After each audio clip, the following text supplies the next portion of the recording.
হিমন্ত বিশ্ব শৰ্মাৰ কংগ্ৰেছক তীব্ৰ আক্ৰমণ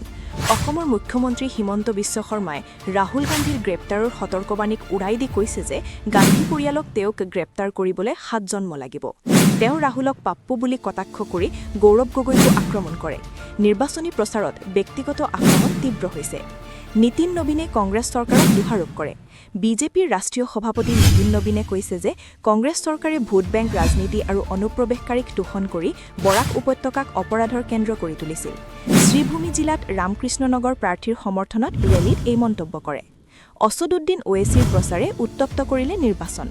AIMIM নেতা অছদুদ্দিন ওৱেছিয়ে বদৰুদ্দিন আজমল আৰু AIUDF প্ৰাৰ্থীৰ হৈ প্ৰচাৰ কৰি বৃহৎ জনসমাৱেশ কৰে আল্লাহু আকবাৰ আৰু মিয়া জিন্দাবাদ ধ্বনিত ভৰি পৰে বিজেপি কংগ্ৰেছে তীব্ৰ প্ৰতিক্ৰিয়া প্ৰকাশ কৰে সৰ্বানন্দ সোণোৱালৰ উজনি অসম প্ৰচাৰ কেন্দ্ৰীয় মন্ত্ৰী সৰ্বানন্দ সোণোৱালে মাৰ্ঘেৰিটা মাজুলী খুৱাঙত ৰেলী কৰি অনুপ্ৰৱেশকাৰীমুক্ত অসমৰ প্ৰতিশ্ৰুতি দিয়ে বিজেপি চৰকাৰৰ দশকীয়া শান্তি উন্নয়ন ভূমি অধিকাৰ আৰু উচ্ছেদ অভিযানৰ কথা উল্লেখ কৰে প্ৰধানমন্ত্ৰী মোদীয়ে বিজেপিৰ হেট্ৰিকৰ আশা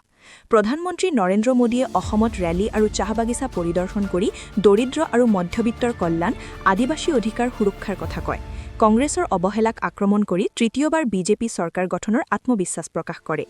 প্ৰিয়ংকা গান্ধীৰ দ্বিগুণ গোলামী আক্ৰমণ কংগ্ৰেছ নেত্ৰী প্ৰিয়ংকা গান্ধীয়ে প্ৰধানমন্ত্ৰী মোদীক আমেৰিকাৰ গোলাম আৰু হিমন্তক মোদীৰ গোলাম বুলি কয় অসম চৰকাৰৰ দুৰ্নীতি আক্ৰমণ কৰি জুবিন গাৰ্গৰ ন্যায়ৰ প্ৰতিশ্ৰুতি দিয়ে ৰাহুল গান্ধীয়ে কংগ্ৰেছ ইস্তিহাৰ মুকলি কৰে কংগ্ৰেছে শাসন পৰিচয় স্বাস্থ্য কৃষি জলবায়ু পৰিৱৰ্তনক ধৰি 11টা ক্ষেত্ৰত গুৰুত্ব দি ইস্তিহাৰ প্ৰকাশ কৰে ৰাহুলে ৰেলীত কৃষকৰ সমস্যা উত্থাপন কৰি পৰিৱৰ্তনৰ প্ৰতিশ্ৰুতি দিয়ে অমিত শাহৰ UCC আৰু অনুপ্ৰৱেশকাৰীৰ কথা কেন্দ্ৰীয় গৃহমন্ত্ৰী অমিত শাহে অসমত ইউনিফৰ্ম চিভিল কোড প্ৰতিশ্ৰুতি দি কয় যে অনুপ্ৰৱেশকাৰীয়ে 4বাৰ বিয়াহ কৰিব নোৱাৰিব আদিবাসী আৰু প্ৰব্ৰজিত মুছলমানৰ মাজত পাৰ্থক্য কৰি কংগ্ৰেছক সমালোচনা কৰে কুংকি চৌধুৰী বনাম হিমন্ত বিতৰ্ক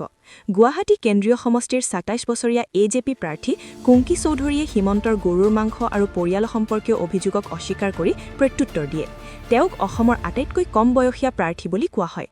অসম নিৰ্বাচনত কোটিপতি প্ৰাৰ্থী বহু প্ৰাৰ্থী এমনকি মুখ্যমন্ত্ৰী হিমন্ত বিশ্ব শৰ্মাও কোটিপতি নিৰ্বাচনী হলফনামাত ধনী প্ৰাৰ্থীৰ প্ৰাধান্য দেখা গৈছে 9 এপ্ৰিলৰ ভোটৰ আগতে এই তথ্যই চৰ্চা লাভ কৰিছে 48 ঘণ্টীয়া নিস্তব্ধতা সময় ঘোষণা নিৰ্বাচন আয়োগে 7 এপ্ৰিল সন্ধিয়া 5 বজাৰ পৰা 9 এপ্ৰিল সন্ধিয়া 5 বজালৈকে নিস্তব্ধতা সময় ঘোষণা কৰিছে ভোটৰ আগতে কোনো প্ৰচাৰ চলিব নোৱাৰিব অগপৰ ইস্তিহাৰত অসম চুক্তিৰ গুৰুত্ব অসম গণ পৰিষদে অসম চুক্তিৰ পূৰ্ণ ৰূপায়ণ বান খহনীয়াক ৰাষ্ট্ৰীয় সমস্যা চাকৰি আৰু আদিবাসী সুৰক্ষাৰ প্ৰতিশ্ৰুতি দি ইস্তিহাৰ প্ৰকাশ কৰে জুবিন গাৰ্গৰ পৰিয়ালে কংগ্ৰেছক সমালোচনা কৰে গায়ক জুবিন গাৰ্গৰ পৰিয়ালে কংগ্ৰেছৰ 100 দিনত ন্যায়ৰ প্ৰতিশ্ৰুতিক প্ৰশ্ন কৰি বিৰোধী দলৰ প্ৰতিশ্ৰুতিৰ সত্যতা সন্দেহ কৰে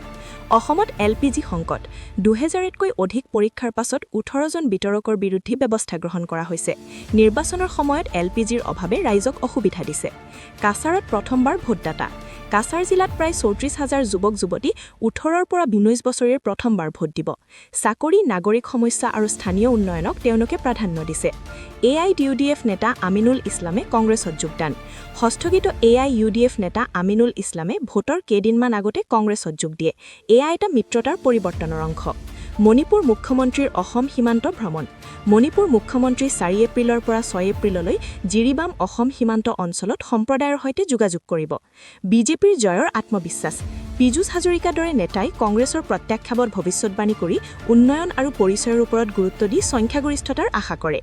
শিলচৰ ভোটাৰে মন্ত্ৰীসভাৰ অভাৱ উত্থাপন শিলচৰত সৰ্ববহীয়া 40 বছৰ ধৰি মন্ত্ৰীসভাত প্ৰতিনিধিত্বৰ অভাৱ আৰু অসম চুক্তিৰ দৰে লাগলীয়া সমস্যাই ভোটাৰক চিন্তিত কৰিছে EVM ৰেণ্ডমাইজেশ্যন সম্পূৰ্ণ